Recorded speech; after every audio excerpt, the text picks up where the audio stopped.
Nice meeting you, man. I'm just asking you a few questions for my YouTube channel, Reconnecting Africa, and it's just little knowledge all about Africa. Anyway, I just want to ask you a question. Are you Australian? Are you? Yeah. Have you been to other countries outside Australia? I've been to many countries in Europe. I've been to America, been to Asia and a lot of Pacific islands. Have you been to Africa? No, not Africa, not yet. Oh wow! You never thought of going to Africa? I've thought about it, Yeah. just haven't gone around. Never been to Africa. Okay. What's your perception? What from what you see on telly or what you hear from people? What do you think about Africa? Well, I know a lot about like how the different like economic relations between like Northern Africa and the Mediterranean and Southern Africa. When you think Africa, what come to your mind? The first thing that usually comes to mind is like the colonial history of Africa. Well, the Europeans carved up Africa in like the 1880s and all that into their own spheres of influence. Yeah. But then I usually think about like the rest of its history after that. Because I don't know much about its history before colonization, but after that I know a fair bit. Like all the way up to like the 1950s and decolonization and whatnot, all the trials and tribulations they went through. Lots of untapped resources in Africa, particularly in places like the Congo and Angola. Yeah.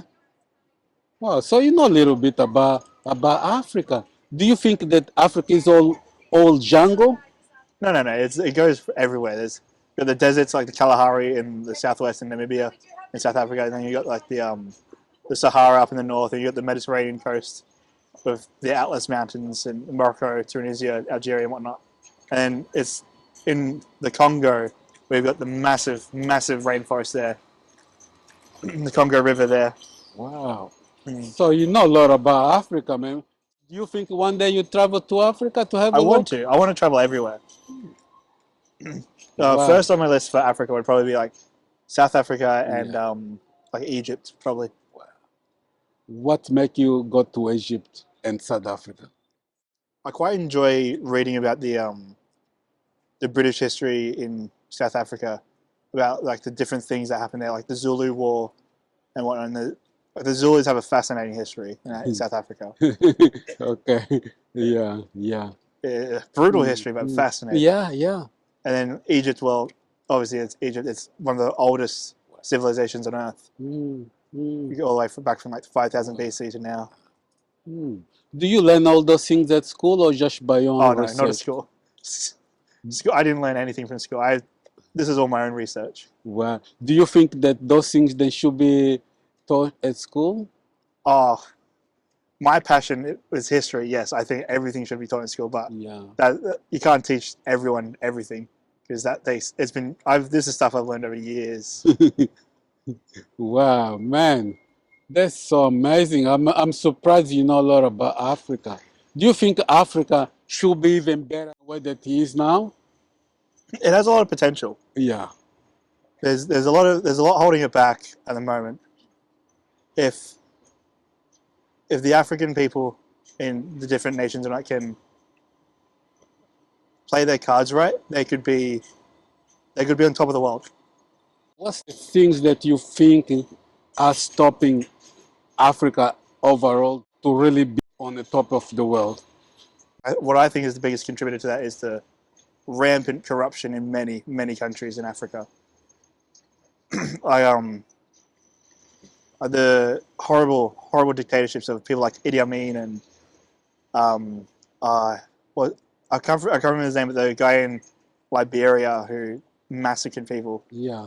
For little to no reason. Yeah. But yeah, there's huge corruption. There's also the human trafficking and slavery that's going on in the east coast of Africa that's still going on today. I think that's one of the greatest. Mm, One of the things that almost nobody knows about, but it's mm. one of the biggest problems that almost no one in the West knows about is the slavery and the human trafficking in East Africa. Wow, seeing that still happen It's still today. happening today. It's Wow. particularly between like Oman and like Eritrea. A lot of people think that, particularly in like the Eurocentric Western countries, like in Europe, America, and Australia, a lot of people think that slavery started and ended with the transatlantic slave trade, Mm. but it really, really didn't. That was only one part of the slavery story. The I think, if correct me if I'm wrong, Yeah. because if someone comments on YouTube video, Sure, sure. I think the numbers for the Atlantic slave trade was somewhere in like the 3 to 5 million people were transported across the Atlantic. And then, but in the Indian Ocean slave trade between like Oman, India, and the east of Africa, like Zanzibar and whatnot, that's the numbers there like 10 to 20 million people. What's your opinion about Australian today? I think Australia has quite possibly the one of the best government. Mm. Like, I wouldn't say like the government, the people who are elected. I mean, the constitution and the systems that we have, the institutions. That's the word. We have some of the best institutions in the world, which is what really allows us to be such a wealthy country, despite being only 25 million people. We are one of the wealthiest countries on earth Mm. because of our great institutions. And if you put like those institutions in, say, Nigeria, which has it's like 200 million people, if I'm correct, then you'd have a filthy rich country that would be very successful. Mm. You think the indigenous people in Australia are being treated equally? Depends on what you mean by equal. I mean, Because you reckon they have the same right as other races? legally, they have the same right. Okay. Ever since the 1964, Yeah. that was when Aboriginals got equal rights to white people. In the 1970s or so, I think it was under the Whitlam government. That's when policies like native title and some other things like that would come in that tried to address the inequality in the wealth disparity between white people and Aboriginal people. But it's a what most the tricky bit for me is Yeah. that you've got two different kinds of equality. You got legal equality, which just means that you get treated equally by the law. So if you commit a crime, doesn't matter what color your skin is, you get punished by that punishment for the law. But then there's economic equality, which is what a lot of people talk about nowadays, because if you look at the statistics tonight, you see that the difference between the wealth of the average white person versus the average Aboriginal person, Yeah. which is it's not the same. How do you see Australia in the future?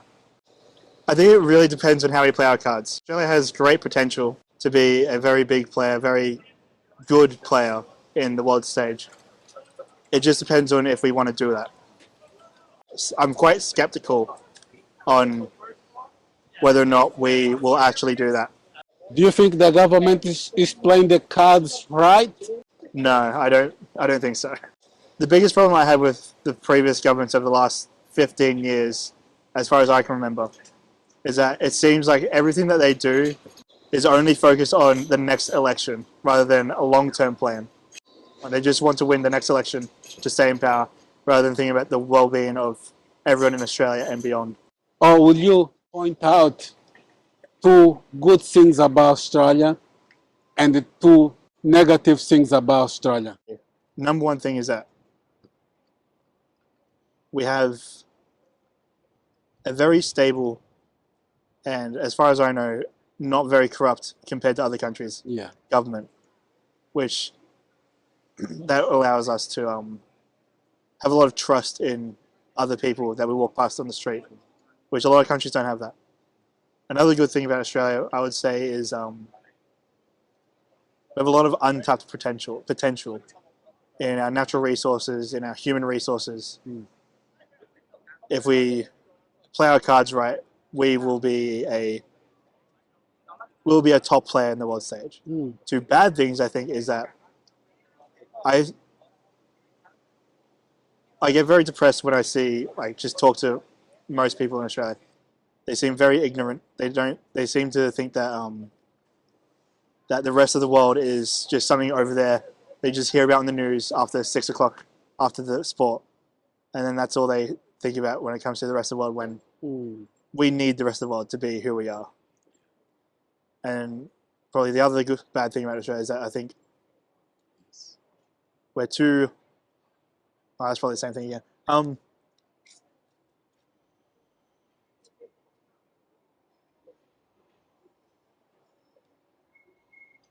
Is it to do with immigration issues? I don't particularly care about immigration. Immigration, if it's done well, is good. If it's there's bad immigration, good immigration. You just have to do it right. So I don't really care about immigration. I think Australia does immigration fairly well. Could be better, but well, everything could be better. What do you say to people overseas, especially, that think that Australia is a racist country? I think they're fools. Yeah, It's okay. we are like just walk down the street here. Yeah. We are one of the most multicultural countries on the earth. Every now and then you get mean comments from people, but Yeah. get dickheads everywhere. So Everywhere, man. What about the gang laws in Australia comparing to places like America? I think our gun laws are a bit too strict. We had one bad incident back in 1995.